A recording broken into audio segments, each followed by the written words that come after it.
Good morning, students. Welcome to economics class. I hope all of you are well. As you know, we are continuing the second chapter, the sectors of Indian economy. Today we will start a new topic, as you can see, division of sectors as organized and unorganized sector. Now here, first of all, we will discuss two examples to give you an idea about the sector. As we know, the three sectors are like primary, secondary, tertiary sector. Out of these, we also have two more sector, that is organized and unorganized sector. Now, activity wise, economic activity wise specifically, we can categorize the sector into three: primary, secondary and tertiary sector. But employment wise or working environment wise, we are having two types of sector that we call organized and unorganized sector. So first example, if you see that Kanta is a character over here. Now, she works in an office.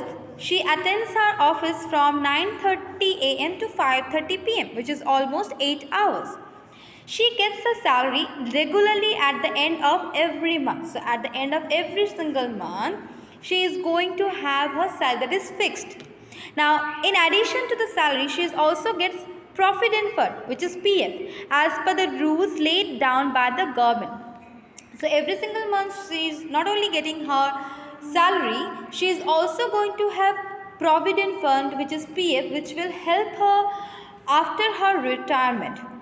Now she also gets medical and other allowances. Kanta does not go to office on Sundays. So Sundays are totally free. She is having holidays and this is a paid holiday. Sunday she is not working, but still she is going to have her salary on that day as well, as this is a paid salary. Not Sundays, all the national holidays as well. All these holidays are paid holidays. So maybe she is not going to work on these dates, but she is going to have a salary. So when she joined the work, she was given an appointment letter stating all the terms and conditions of the work. So before the joining, she already got an appointment letter where all the terms, conditions and rules, regulations mentioned properly for the employer as well as for the institution. So these are the characteristics of organized sector. Now next we will discuss about Kamal, another character. Now Kamal is Kanta's neighbor. He is a daily wage laborer in nearby grocery shop. So Kamal is working in a grocery shop as a daily wage laborer. So it means he is not going to have monthly salary. He is going to have day wise salary or wages. Okay. Now he goes to shop at 7:30 a.m. in the morning and works till 8 p.m., which is almost 12 hours. So in the evening, he gets no other allowances apart from the wages. So per day salary he is getting, no other provident fund or other allowances he is going to have. Now he is not paid for the days he does not work. So for the Sundays, he is going to take leave, or for any holiday, national holiday, or any holiday if he want to take leave, or for any emergency he is going to be absent, that day's salary he is not going to get. Now he has therefore no leave or paid holidays. So neither he is having any leave, any holiday, nor he is going to have paid for the holidays. No, he was not given as well as any formal letter saying that he has been employed in the shop. So he is not having a legal document through which he can say, he can show that he is working in a shop. Now he can be asked to leave anytime by his employer. So anytime, any day, his boss or the owner of the shop, he can ask him to leave. So this is the characteristics of unorganized sector. So you can clearly see there is a huge gap, huge difference between organized and unorganized sector. As in our organized sector, everything is properly planned. Okay, everything is properly planned. That timing, working hours is fixed. Having salary every single month at the end of the month is fixed. extra allowances like medical facilities or transport facilities they are going to get. They are also going to get PF or Provident Fund, which will help them after their retirement. And before joining the institution, they are also going a proper legal document where all the terms and conditions are mentioned. But in unorganized sector, there is no working hours, unlimited working hours. There is daily wages, okay, monthly or daily you are going to have the salary, no extra benefits, no extra allowances you are going to get. If you are going to be absent for one single day, they are not going to pay you, they are going to cut the salary. There is no holiday, no leave, nothing is there, and there is no formal letter exchange. So anytime the owner can ask him to leave the job. So there is a difference you can clearly see between these two sectors, and these two sectors is basically showing us the working environment. Now, so Kanta works in an organized sector. Organized sector covers those enterprises or place of work where the terms of employment are regular and therefore the people have assured work. So organized sector means what? Now where the terms of employment, people those are working on the institution, they are having some rules or regulation, and these institutions they are following and they are providing all the facilities to them. So terms of employment are regular over here. People have assured work. They are registered by the government and have followed its rule and regulation which are given in various laws such as Factories Act, Minimum Wages Act, Payment Guaranteed Act, Shops and Establishment Act. So organized sector means it is totally registered by the government. Terms of the employment is regular over here.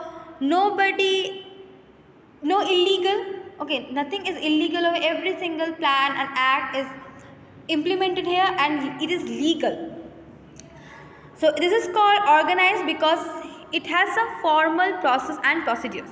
So why we call it organized sector? Now, because it is totally planned, totally formal process and procedures are going on over here. So there is the people, those are working here, those are employed here, okay, on their own, but they have to be registered. There are sometimes not only the institution, some people are owner of their own business, okay. If they are also registered by the government, they also coming under the organized sector. So first and foremost, the sector or institution should be registered by the government and they should follow all the terms of employment. Now, workers in the organized sector enjoy the most important thing, that is security of employment. That's the most important thing that we all, the people those who are working, that security of employment, that nobody is going to ask us anytime that to leave the job. So they are expected to work only at a fixed number of hours. If they work more, they have to pay overtime by the employer. So yes, of course, there is a overtime as well. If for any reason we need to work for more than fixed hours, so automatically they are going to pay us, okay. They also get several other benefits from the employers. What are the benefits are there? Now they get paid leave. So Sundays, national holidays are totally paid. If you are not going to come to work, still you are going to have the payment. Provident Fund, gratuity after retirement. Of course, your life is after retirement, after your 60 years, okay, when you are not able to work, but you need to have the income because you need to survive. So this Provident Fund, gratuity, these type of savings will help you to sustain your retirement life. They are supposed to get medical facilities as well. Under the laws, the factory manager has to ensure facilities like drinking water, safe working environment. When they are retired, the workers get pensions as well. So as you can see, there are lots of benefits which is provided by the organized sector. Now, organized sector does not mean only the government sector. Okay, private sectors are also organized sector. Just you have to register by the government, and of course you have to follow the terms of employment, okay. Terms of employment is important. So organized sector is a sector where people are enjoying security of employment. They are getting all the facilities, all the benefits. They are having a limited working hours, they are having a fixed salary, they are also having holidays, Sundays, they are also having medical facilities, gratuity, Provident Fund, etc., etc. So all the positive sides we can clearly see in organized sector. Now we'll talk about the unorganized sectors. As you can see, now unorganized sector is characterized by small scattered units which are largely outside control of the government. So the sectors which is not registered by the government, they are not under control of the government. Okay, and in these sectors, in these small units, scattered units, of course, largely outside control of the government, and they are rules regulations, they are also having the rules and regulations, but they are not following. That's the main reason. Rules and regulations are there, of course it is for every single one, but in these sectors they are not following it. First of all, jobs are low, very much low paid over here, often not regular. Jobs are not regular. There are no provision, no overtime. If you are going to work for extra, you are not going to have any extra money. Paid leave, holidays, leave due to sickness, etc. You are not going to have any leave for sickness, for any emergency reason. If you are not going to come, they will cut your salary for one day. Now, so employment is not secure. The most important thing, that the way organized sector people are enjoying the security of the employment. Here in unorganized sector, people are not enjoying the security of employment. So people can be asked to leave without any reason any time of the year.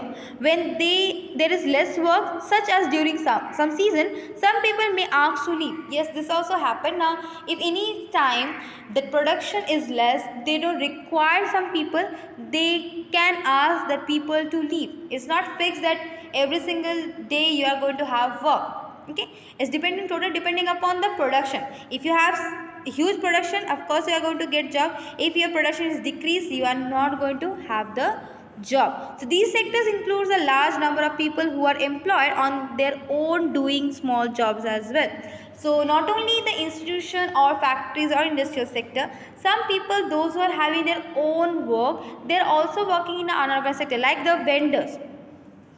Okay, the street vendors, those who are selling some product in the market, the higher labors, as when they required we are going to use. So they are not having a fixed salary, they are not having a fixed working hours. It's not mandatory that every single day they are going to have the work. So not only the institution or organization, some people personally are working in a unorganized sector. And as you can clearly see, there is a huge difference between organized and unorganized sector. The way organized sector is properly planned, well maintained, the same way unorganized is not properly planned and maintained. So here we are not having the security of employment. Now, how to protect workers in unorganized sector? As you can see, there are so many activities are there where we are having unorganized sector people. So how we can protect them?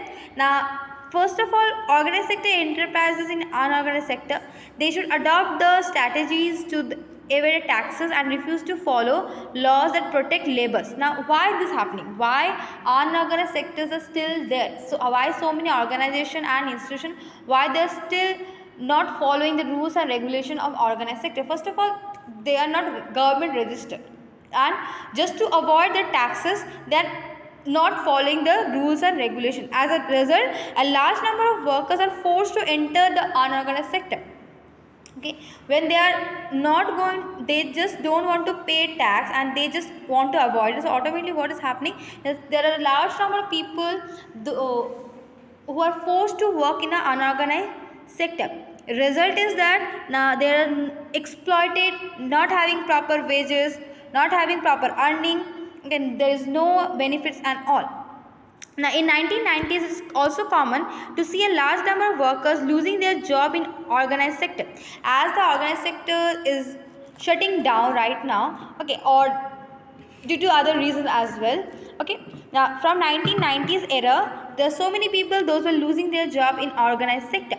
Now these workers are forced to take up job in unorganized sectors, hence it is also need for the protection. So we need to protect them. As we know, so many people are working in unorganized sector, so we need to have a strict rule for the people, so we can protect them. Now, who are these vulnerable people who need protection? Now, in the rural areas, the unorganized sector mostly comprise of landless agriculture laborers, small and marginal farmers, sharecroppers, artisans, etc. Nearly 80% of the rural households in India are small marginal farmers category. These farmers need to be supported through adequate facilities for timely delivery of seeds, agriculture inputs, credit storage facilities, marketing outlets, etc. So as we can see, 80% of population in rural area, they are mostly working in unorganized sector like small landholders, small marginal farmers, sharecroppers, artisans, etc. So we need to provide them some support through adequate facilities of timely deliver of seeds, especially for the farmers, of course, other inputs, credit storage, etc. So we can provide them more facilities as they can produce more and more crops, which is going to fix their income. Now in urban areas, now unorganized sectors comprises mainly of the workers in small scale industry, casual workers in construction sites, trade, transport, etc. So the people, those who are working in construction site as a casual workers or in a trade on transport, they also required some support and protection. Now who work as a street vendors, head load workers, garment makers, rack pickers, small scale industries also need government support for procuring raw materials and marketing of output. So small scale industries as well require some government support. Why? To improve themselves. More they will improve their income, more they will improve their profit. It will help their employees as well, so they can get more salary, okay, they can get more wages. So the casual workers in both rural and urban area needs to be protected. So every single sector, every single employee should be protected in different ways with different solution, because security of employment is required. If we are not having security of employment in our life, we are not going to improve. So we also found that majority of the workers from the scheduled caste, tribes and backward communities, in some particular regions still in India, we have this backward communities, those who are working as an unorganized sector and they are not getting the proper facilities. So we not only we should regulate some solution for the casual workers, we also need to check these problems as well, and more we are going to overcome these problems in unorganized sectors, more we can support people, and this will help to improve the economy as well.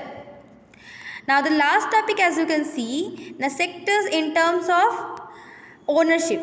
This thing you have learned already in your geography as well, resource chapter. Now so on the basis of ownership, we have two, public sector and private sector. So public sector is basically the government owns mostly of the assets and provides all the services. So services provided by the government and they are the owner of the asset, known as public sector. In the private sector, the ownership of the asset and delivery of the service is hands of the private or individual or the companies. So private sector means what? Where a individual or a group of people having the ownership of the asset, and if they are not going, they are having the right to use it, and if they are not going to provide permission, nobody can use the asset. So railways, post office are the example of public sectors. Banks as well, railways, post office, banks, these all are public sector where companies like Tata Iron and Steel, which is TISCO, TCS, Reliance, okay, Mahindra, all these are private sector. Okay, so there is a difference between public and private sector. Now railway, post office, bank, these are the area where government is having the ownership and they are giving the permission to each and everyone to use it. But companies like TISCO or Reliance and all, they are having the ownership of individual person or a group of people, and they are having the permission to use it, and if other person want to use it, they have to take permission. So activities in private sector are guided by profit. So the private sectors are having a motto to increase their profit. Okay, their purpose is only to have a profit. So if you get such services, same service from the private sector, so you have to pay more. But the purpose of public sector is not to just earn profits. Government raise money through taxes and other ways to meet expenses of the service rendered by it. And modern days government spend on a whole range of activities. So public sector is motto is not to get that earning only. Their motto is to provide facilities to each and every person. And how government is doing all the expenditure? Through the tax. The tax that we are paying, government is meeting its expenses through the tax and services. So each and every service that we are getting, like railway, post office, bank, airways, waterways, education facilities, health facilities, all these facilities are public sector facilities provided by the government, okay, within a very less price rate. But the same thing, if the same service we want to get it from the private sector, it will ask us to pay a huge amount of money, because their main motto is to get only profit. Now that why still some sectors are undertaken by the government? Because now if government is going to hand over these sectors to the private sector, they are not able to provide such facilities with very less money, okay, affordable price. Secondly, even if they do provide these things, that they would charge a high rate for their use. Now examples: construction of roads, bridges, railways, harbors, electricity and all, now undertaken by the government. But if government is going to give the responsibility to the private sector, first of all they will charge a lot, and their motto will be only to get the profit. Their motto is not to provide service to the people. Their motto will be to get the profit, to get the earning, okay. So that's why there are still some sectors are there which is undertaken by the government. They are not providing facilities to the visitor. Now there are some activities which the government has to support. The private sector may not continue their production or business unless government encourage, okay. So there are some small scale industry, as we know, they are private sector. Small scale industries are totally private sector, but still government need to support them, because if the government is not going to provide them all the facilities within affordable price rate, so they can't improve their self. So example like selling electricity at a cost of generation may push the cost of production of the industries. So many units, especially small scale units, might have to shut down. So as electricity is provided by the government, which is affordable to some extent, but if government is not going to do these type of facilities, government is not going to provide these type of facilities, sometimes what happen with small scale industry, they need to shut down, as they don't have huge amount of money to buy the electricity with a huge price. So government here set up in by producing and supplying electricity at rates which these industries can afford. Of course government has to bear a part of the cost. So government want to provide facilities to each and everyone. Sometimes government also need to bear the cost of the production, because they want to provide same facility at an affordable price rate. So the government in India buys wheat and rice. So this electricity and other thing we talked about the industrial sector. Not only industrial sector, government is also help the same thing with the agriculture sector as well. Now government in India buys wheat and rice and other crops as well from the farmers at a fair price. So the people, those who are not able to went to the market, okay, they can easily sell their product to the government. And government is also creating godowns, cold storage, and they are providing a fixed price to the farmers. So the small farmers, marginal farmers or medium farmers, those who are not able to go to the market and they want to sell their surpluses, they can easily sell it to the government. So and in return they are getting some money. So these things is taken care by the government to provide facility, to provide income to the people. Now there are a large number of activities which are the primary responsibility of the government, like health and education. So government first and foremost priority is to provide us, each one of us, health and education facilities. So we have discussed that running proper school, providing equity education, particularly elementary education, is duty of the government, because we have the right to education, and more literate people will increase in a country. It will help the country to develop. Now we know that nearly half of the Indian children are malnutrition.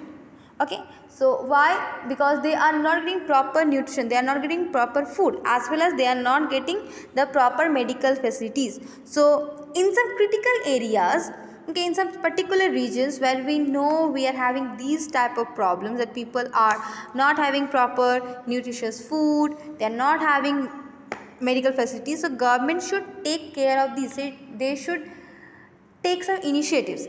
Now we heard that infant mortality rate, which is 87 in Odisha or 85 in Madhya Pradesh, higher than the poorest regions of the world, such as African countries. So government also need to pay attention to aspects of human development, such as availability of safe drinking water, housing facilities for the poor, and food nutrition. So not only having electricity, education is important, also having safe drinking water, security, okay, housing facilities for the poor, and food nutrition for the poor people. These all are duty of the government sector to take care, and that's why these sector is known as public sector, because no private sector is going to invest their money on these things, and they don't have the responsibility. They are individuals, they don't have the responsibility of taking care of these things, but government, they need to take this responsibility of these things. They have to take care of these things, because we appointed them, so they should do these type of planning and work for us. So some poorest regions and most ignored regions still we have in India, where we need to improve it, the environment, the facilities. So today we discussed about the organized and unorganized sector. We discussed how to protect unorganized sector, and lastly we discussed about public and private sector, okay, how they are different from each other. So hopefully today's video helps you to understand these topics. Thank you everyone, thank you for watching today's video.